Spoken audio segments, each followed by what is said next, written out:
Jesus, quero declarar teu nome. Eu aprendi a subir, descendo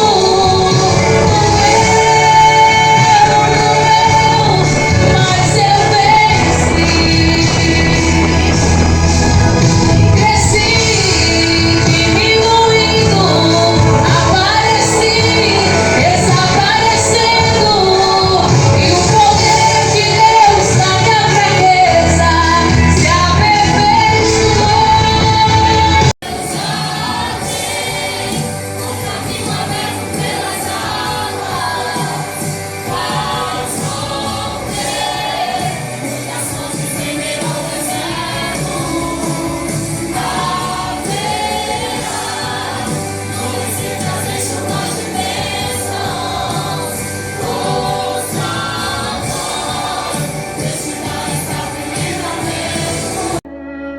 Quebrando os vícios dessa geração.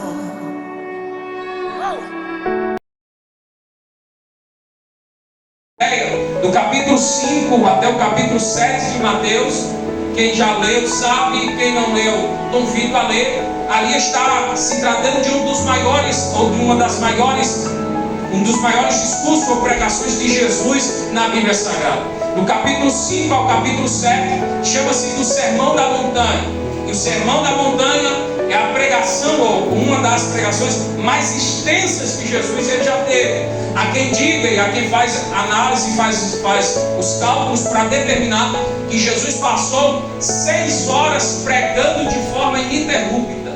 Ele pregou por 6 horas seguidas, do capítulo 5, dando instruções para a multidão, até o capítulo 7, as bem-aventuranças, e aí vai discorrendo os capítulos, e os irmãos vão perceber, são assuntos extremamente profundos, para os irmãos terem ideia, para ver a profundidade de Cristo, para aqueles que não tenham tanta certeza do que é servir a Deus, ou do que é estar em Cristo. Jesus falou de coisas do capítulo 5 ao capítulo 7, mas também durante toda a sua participação de fala na Bíblia Sagrada, Jesus há 2000 anos, mais de 2000 anos atrás, ou aproximadamente 2000 anos atrás, ele falou de coisas que para o momento de agora, depois de muitos estudos, começam a se chamar de, por exemplo, doença do século, mal do século. Jesus já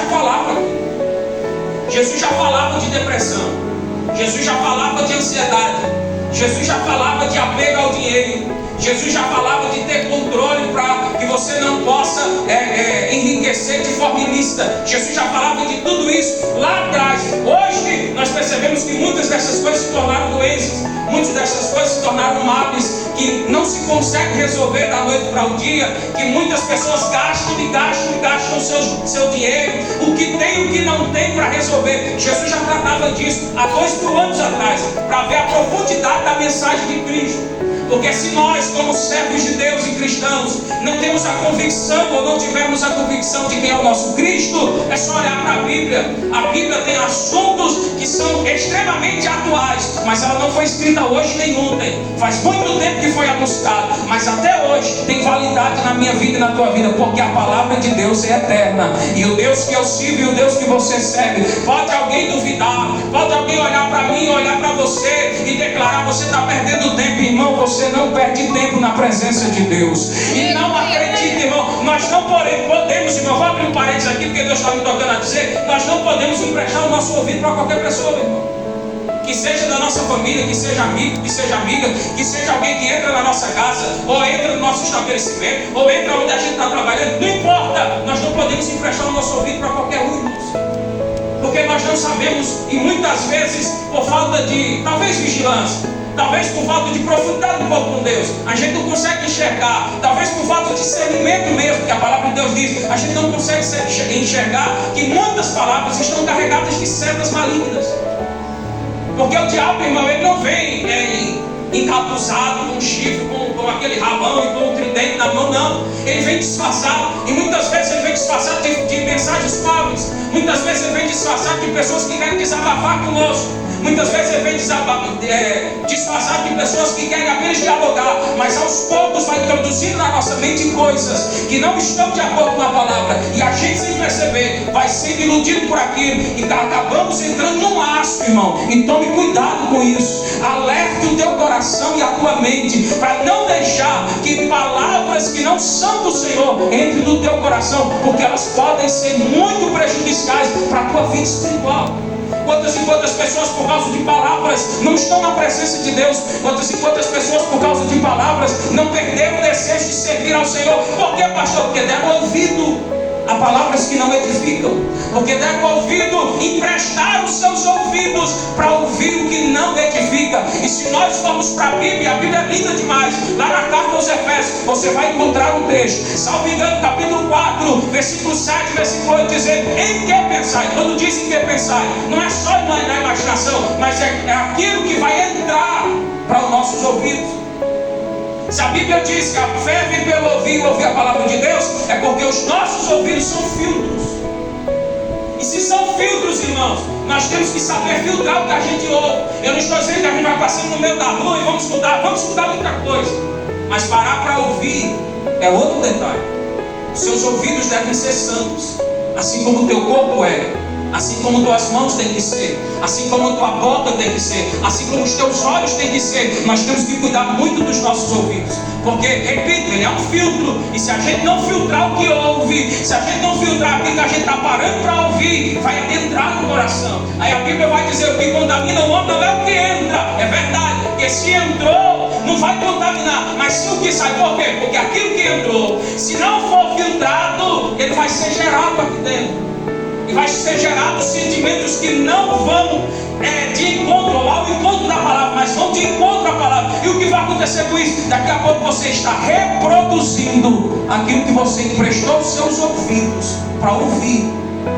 Você vai estar reproduzindo aquela seta ou aquele sentimento que alguém introduziu sobre a tua vida, mas pela palavra de Deus. A palavra de Deus, a Bíblia ensina que a fé, ela é o escudo do crente, e a palavra é a espada do crente, irmão. Eu e você que estamos aqui nesta noite e que já fomos lavados e remidos pelo sangue do Cordeiro, tenha certeza, irmão, Jesus é o melhor caminho para você. A igreja é o melhor lugar de você estar. A presença de Deus é o melhor destino para a tua alma. Mas muitos vão querer fazer você duvidar disso. Mas lembre esta noite, usa a fé e usa a palavra para você vencer estas batalhas e pelejas que o mundo vai tentar contra a tua vida. Mas deixa eu dar uma boa notícia para você no começo dessa mensagem: maior é o que está conosco, glória, do que aquele que está no mundo. Se você crê neste Deus, irmão, dá glória a Ele nesta noite. Falo isso porque nós estamos aprendendo, ou estamos relembrando algumas doutrinas que são basilares da Bíblia, e que muitos já estão se espalhando com doutrinas falsas, com palavras falsas, com palavras enganadoras, para ir infiltrando aos poucos, e alguns até de forma rápida, no coração dos crentes a dúvida se Jesus encarnou, a dúvida se Jesus é Deus, a dúvida se Jesus é o Filho de Deus, a dúvida se Jesus veio em carne mesmo. Estas coisas que estão surgindo, a Bíblia já alertou sobre elas. Mas se nós, como cristãos, não tivermos despertamento e discernimento, correremos o risco de sermos confrontados com alguém que pensa assim e não sabermos como sair disso. E bom é quando, mesmo que a gente não saiba, aquilo não nos contamine. Mas tem muitos, infelizmente, que não sabem se defender pela palavra, e mesmo assim ainda recebe aquela palavra no seu coração e vai infectando, manchando a santidade de Deus na tua vida. Você foi chamado, irmão, para morar no céu. Você foi chamado, irmão, e foi lavado e remido pelo sangue do Cordeiro, para ter intimidade com o Papai do céu, irmão, para ter intimidade com o Espírito Santo, para abrir a tua boca e Ele te encher. Mas Ele só vai te encher daquilo que você está recebendo da parte dEle. Ele só vai te encher de palavras se você estiver ouvindo a palavra, se você estiver dando atenção à palavra. Aí Ele vai te encher da verdade, porque a verdade é Cristo, e se Cristo nos libertar, verdadeiramente seremos livres, irmãos. Aleluia. 6 horas de pregação. Se eu passar aqui mais de 40 minutos, corre o risco de depois de 1 hora, tá só eu e minha esposa, porque ele tem que ir a pé. Como quer ir a pé? Eles irmãos tudo dizem, não, já deu a hora, vamos embora. Porque o pastor pode até pregar, mas chegou 40, 50 minutos, a gente vai cansando. Jesus passou 6 horas pregando. Para os irmãos terem ideia do nível de autoridade, como alguém já falou aqui, e profundidade que Jesus tinha quando pregava. Ele passou 6 horas pregando, e no final do capítulo 7, a Bíblia diz: e a multidão que começou, com 6 horas depois, a Bíblia diz que a multidão se maravilhava, não diz que está cansado, se maravilhava, está escrito no final do texto. Aleluia! Se maravilhava com a forma e a autoridade que ele falava, porque Jesus tinha poder na sua palavra. Jesus pregava com autoridade, Jesus pregava com poder. Mas no capítulo 6 me parece que Jesus, ele, mesmo estando no meio da multidão e pregando para a multidão e dando um ensinamento muito longo, ele se volta para os seus discípulos. Ele se volta para aqueles que já estavam caminhando com ele, que a multidão não ia entender bem esse discurso. E Jesus, aqui no capítulo 6, ele fala de 3 coisas que o cristão deve fazer, e essas 3 coisas que um crente, que um cristão deve fazer, não deve ser vista, deve ser em secreto. Jesus fala de 3 coisas que um cristão, capítulo 6, deve fazer. Tem coisas que o cristão faz para todo mundo ver. Por exemplo, evangelizar. A gente não evangeliza num quarto fechado. A gente evangeliza para todo mundo ver, saber que nós somos crentes. Mas tem coisas que Deus pediu e que Jesus pediu para a gente fazer em secreto. E essas 3 coisas estão no capítulo 6. Primeiro, quando for dar esmola. Ele diz: quando for dar esmola, o que a tua mão direita entregar, porque a esquerda não veja. Ele está dizendo assim: você não precisa se amostrar dando oferta. Você não precisa se revelar que está dando, porque Deus está te vendo e Ele vai te recompensar. A segunda coisa que ele diz que Jesus fala quando forem jejuar, quando vocês jejuarem, não lave o rosto, para que ninguém veja que vocês estão jejuando, porque Deus sabe o propósito do jejum. E o propósito do jejum na minha vida e na tua vida não é que os outros vejam, é que Deus veja. E eu tenho intimidade com Deus. A minha carne venha a ser enfraquecida e o Espírito de Deus venha e está mais forte dentro de mim. Quando vocês estiverem jejuando, limpe o rosto e faça de conta que vocês estão bem, que comeu, que se alimentou, para que ninguém veja. Mas a terceira coisa que ele diz é o que nós lemos. Ele diz: quando vocês forem orar, entra no teu aposento e fecha a porta do teu quarto. Porque muitos gostavam de fazer orações maravilhosas. Iam para os escribas e alguns fariseus, eles iam para as esquinas das cidades e faziam orações longas e altas, para que o povo soubesse da sua santidade, para que o povo soubesse do que eles estavam fazendo. Eu dou o dízimo de tudo, eu oro 3 vezes ao dia, eu leio a Torá, vai dizendo, fazendo orações de autojustificativa. Aí Jesus ensinou aos seus discípulos e disse: não precisa disso, eu conheço vocês.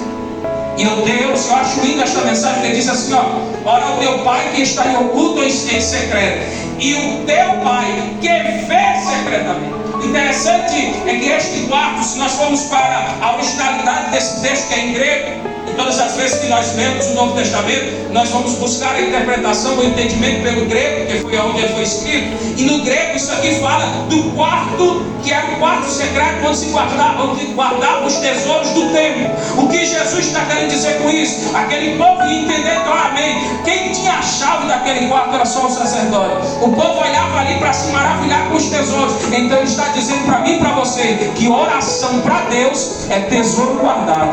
Aleluia. Que oração para Deus é depósito secreto. Quando você ora, e eu acho aqui lindo, ele diz: entra no quarto, e quando você entra, fecha a porta, e o Deus que vê secretamente, se vê, não está ouvindo. O interessante aqui é que quem ora espera que se ouça. Quando você ora, o que você quer é que se ouça, que te ouça na oração. Mas Jesus está dizendo assim: Deus está te vendo na oração. E qual é a diferença disso? É que ele está dizendo assim: quando você estiver orando em secreto, Deus vai estar lá te vendo na oração. Aleluia. Não se preocupe, irmão, porque Deus responde a oração de crente. Mas o que eu acho interessante aqui, lindo no texto, é que Deus está dizendo para mim e para você que Ele tem tanto anseio pela oração, que Ele vai para perto de você, ver você clamar a Ele. Ele vai para perto de mim, para perto de você olhar você dobrando os joelhos diante a Ele e dizendo: Senhor, eu estou na tua presença. Mesmo fraquinho, eu estou na tua presença. Mesmo sem força, eu estou na tua presença. Mesmo passando por tribulação, eu estou na tua presença. Ei, talvez alguém da tua família não esteja aqui. Talvez você esteja orando por alguém da tua família. Eu quero continuar te fortalecendo a orar, porque Deus está dizendo: entra no teu aposento. Ninguém está vendo, mas Deus está vendo. Ninguém está olhando, mas Deus está lá. Ele está contemplando a tua oração. Ele está vendo as tuas lágrimas. Ele está vendo a tua intercessão. E saiba, irmão, este Deus é Deus de resposta. Deus responde a oração de quem é fiel.